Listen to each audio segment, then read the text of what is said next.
नमस्कार दोस्तों, यूपीएससी 021 में आप सभी का स्वागत है। हम लोग कोशिश कर रहे हैं कि प्रतियोगिता दर्पण की जो मैगज़ीन है उसका जो करंट अफेयर है वो कवर कर सकें for the R O exam and upcoming other exam like UPPCS, सब में काम आएगा। अभी तक हम लोगों ने 3 महीने की मैगज़ीन कवर कर ली, ठीक है। ये जनवरी की मैगज़ीन है। मैगज़ीन अभी तक मैंने क्या किया है, रीड करके इसमें हाईलाइट करके फिर वीडियो बना रहा था, तो स्क्रॉल करना पड़ रहा था, काफ़ी दिक्कत हो रही, मतलब उतना इफेक्टिव नहीं हो रहा था, टाइम वेस्ट हो रहा था, ठीक है। इस बार मैं क्या करूँगा, मैं आपको दिखा दे रहा हूँ कि जनवरी की मैगज़ीन है, उसके बाद जो इसके मैंने नोट्स बनाए हैं वहाँ से मैं डायरेक्ट कवर करूँगा, ठीक है। कितना टाइम वेस्ट किया मैंने आपका? 45 मिनट। चलो शुरू करता हूँ, ठीक है। इसमें बहुत सारा करंट अफेयर है, लेकिन हम सिर्फ प्रतियोगिता दर्पण की बात कर रहे हैं, इसलिए हम प्रतियोगिता दर्पण को कवर करेंगे, ठीक है। देखो, फर्स्ट एशियन बुद्धिस्ट समिट जो है वो न्यू दिल्ली में ऑर्गेनाइज की गई मिनिस्ट्री ऑफ कल्चर के द्वारा। जब हम बुद्धिस्ट समिट की बात कर रहे हैं तो इस संदर्भ में हमें ये भी पता होना चाहिए जो 5 लैंग्वेज हैं जिनको क्लासिकल लैंग्वेजेस का दर्जा दिया गया है वो कौन कौन सी लैंग्वेज है, क्योंकि पाली उनमें से एक लैंग्वेज है and Pali relates to Buddhism, okay. तो 5 लैंग्वेज कौन कौन सी हैं? पाली है, तो प्रकृति भी है उसके साथ में। उसके बाद असमी, मराठी और बंगाली, ये टोटल 5 लैंग्वेज हैं, ठीक है। अभी मदरसा बोर्ड वाला जो केस था वो सुप्रीम कोर्ट गया था, तो हम लोग ये पता होना चाहिए कि मदरसा बोर्ड एक्ट कब बना था। 2004 में बना था, बस ये याद रखना है। और अगर आप में से किसी को ये पता है कि वक्फ एक्ट कब बना था तो आप कमेंट कर सकते हैं। देन सुप्रीम कोर्ट ने एक वर्डिक्ट दिया जिसमें बताया कि 2 फोल्ड टेस्ट जो है वो पास करना चाहिए कि कोई इंस्टीट्यूट माइनॉरिटी इंस्टीट्यूट है या नहीं है, ठीक है। 2 फोल्ड टेस्ट के बारे में सुनना, तो माइनॉरिटी इंस्टीट्यूशन से रिलेटेड। देन राधा कृष्णन जो कमेटी है उसको बनाई गई थी नीट का एग्ज़ाम प्रॉपरली करवाने के लिए, क्योंकि नीट का एग्ज़ाम लीक हो गया था। देन ग्रैब क्या है, देखो ये एक बड़ा टॉपिक है यूपीएससी पर्पज़ से, मैंने इसको यहीं पे कवर कर दिया क्योंकि एक बार कवर कर दिया, अब दोबारा जब कभी होगा तो यहाँ सर्च करके मैं रिवाइज कर लूँगा। ग्रैब क्या है, बेसिकली देखो दिल्ली का एरिया जो है वहाँ पर बहुत प्रदूषण रहता है, तो वहाँ पर सुप्रीम कोर्ट ने बोला कि यहाँ पर ग्रेडेड एक्शन प्लान जो है इम्प्लीमेंट करो। सुप्रीम कोर्ट के कहने के बाद 2017 में मिनिस्ट्री ऑफ एनवायरनमेंट ने इसको नोटिफाई किया था, ठीक है। इस एक्ट के अंतर्गत 4 स्टेजेस होती हैं जो आप देख सकते हो, poor, very poor, severe and severe plus. 4 stages होती हैं, लेकिन ये जो पॉल्यूशन मापा जाता है वो नेशनल एयर क्वालिटी इंडेक्स के द्वारा मापा जाता है, जिसमें 6 कैटेगरी होती हैं: good, satisfactory, moderately polluted, poor, very poor and severe. In 6 category ये जो होती हैं ये 8 पॉल्यूटेंट्स को मेज़र करती हैं। 4 डिफ़िकल्ट पॉल्यूटेंट हैं जो मैंने लिख दिए हैं, 4 आसान हैं। आसान कौन कौन से हैं? PM 2.5, PM 10, 2 हो गए। उसके बाद अम्लीय वर्षा कराने वाले 2 पॉल्यूटेंट हो जाएंगे, SO2 और NO2, 4 हो गए। उसके बाद जो 4 बचे वो कार्बन मोनोऑक्साइड, ओजोन, अमोनिया और लेड, ओके। तो ये हो गया। उसके बाद वर्ल्ड अफेयर्स में क्या है कि ग्रांड कमांडर, मोदी जी को बहुत सारे सम्मान मिले, उनको मैं अलग से एक वीडियो कवर करूँगा, लेकिन महीने में जो अवार्ड आते जा रहे हैं उनको देखते जाओ। अगर ग्रांड कमांडर की बात की जाए तो वो कमांडर जो है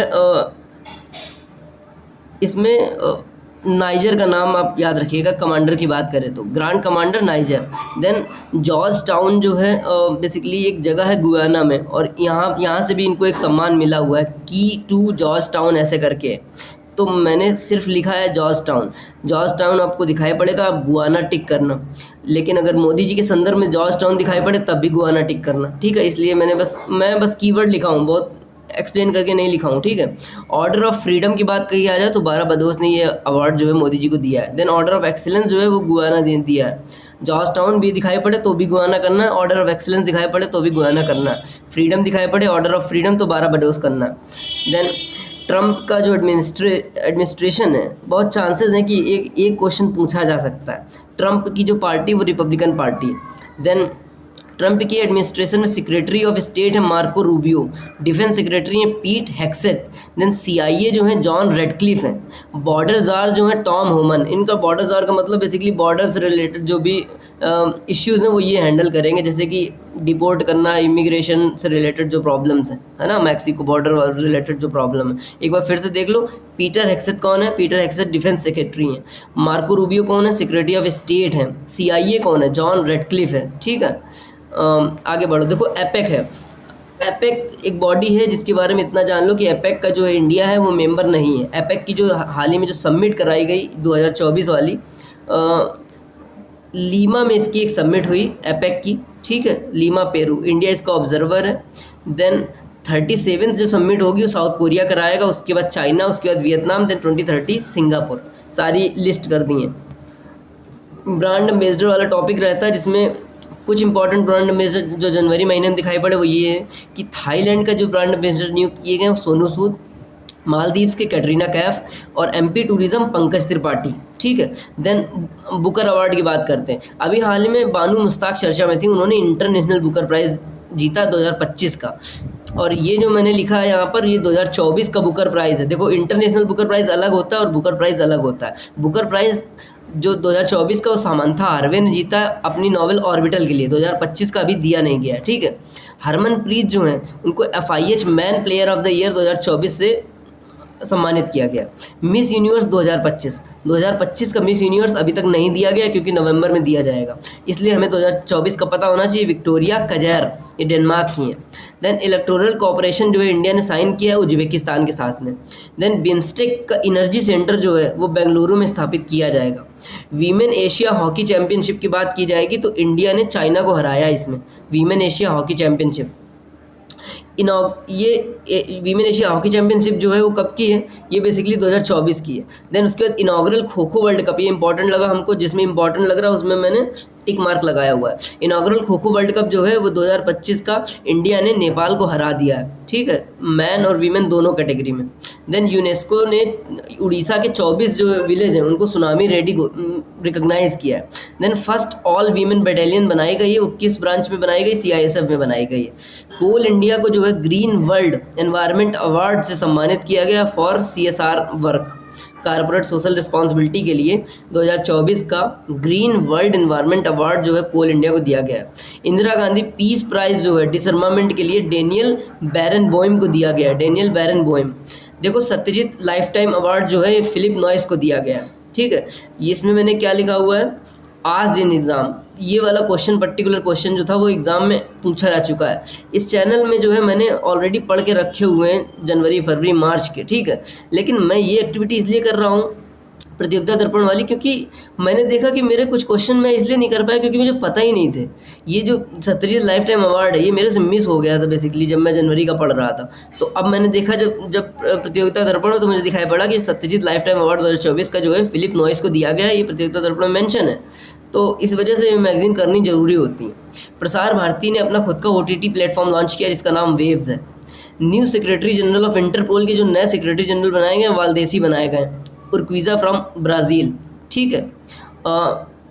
देन इसके जो प्रेसिडेंट हैं इंटरपोल के वो हैं अल रैसी, अहमद नसर अल रैसी, ठीक है। तो ये याद रखने की ज़रूरत है।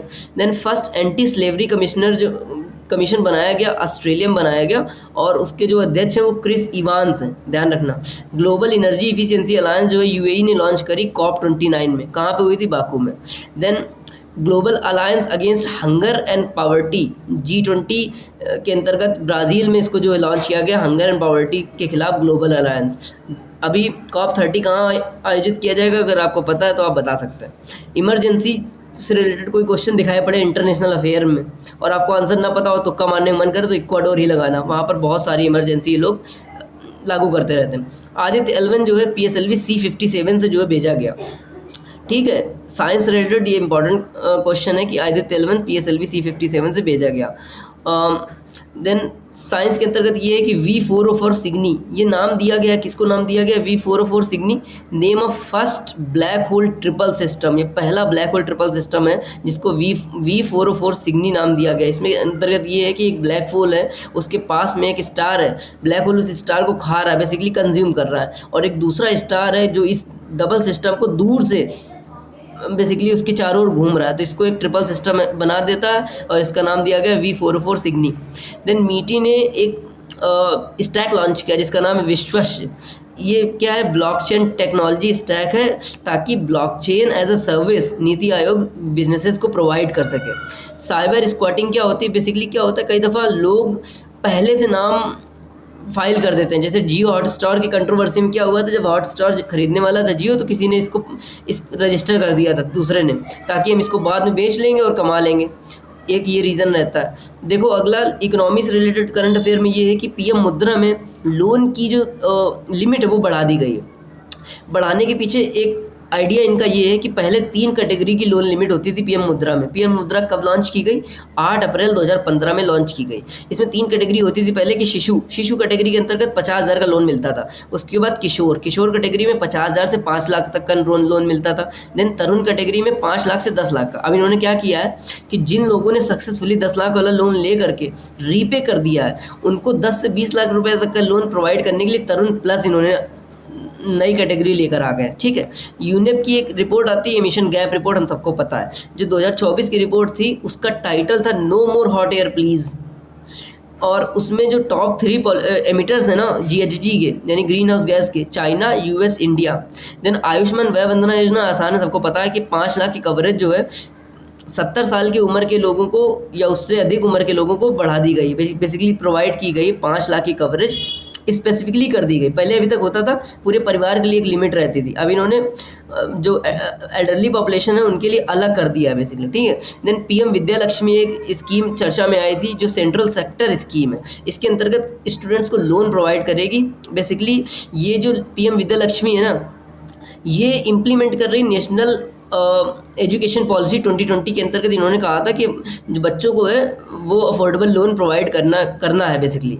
तो वो उस पॉलिसी के अंतर्गत वो प्रोविज़न उन्होंने रखा, उस प्रोविज़न को इम्प्लीमेंट करने के लिए PM विद्या लक्ष्मी लाया। इसमें क्या है, 860 क्वालिटी हायर एजुकेशन जो है इंस्टीट्यूशंस, उनमें जो बच्चे एडमिशन लेते हैं उनको जो है लोन दिया जाएगा। देन एक स्कीम थी मेट्स स्कीम। मेट्स स्कीम क्या किया कि इंडिया ने ऑस्ट्रेलिया के साथ एक फ्रेमवर्क साइन किया जिसके अंतर्गत जो इंडिया के लोग हैं ना 2 साल के लिए काम कर सकते हैं, वर्क वीज़ा उनको मिल सकता है ऑस्ट्रेलिया में। उसकी कुछ कंडीशंस हैं अंदर में, बट अपन को पता होना चाहिए कि मेट स्कीम क्या है। इसमें मैंने लिखा है आस्ट इसलिए लिखा है क्योंकि हाल ही में UPSSC के कई सारे एग्जाम हुए हैं, उनमें से एक एग्जाम में मैंने देखा कि मेट स्कीम पूछी हुई थी। ठीक है, देन सूट C295, ये जो है एयर बेसिकली एक हवाई जहाज़ है, बड़ा सा सामान लाने ले जाने के लिए होता है, और इसको टाटा के साथ मिल करके बना रही है कंपनी, जो कि वडोदरा में जो है इसका मैन्युफैक्चरिंग की जा रही है। SME के लिए जो है गवर्नमेंट ने बेसिकली सेबी के अध्यक्ष कौन है, तुहिन कांत।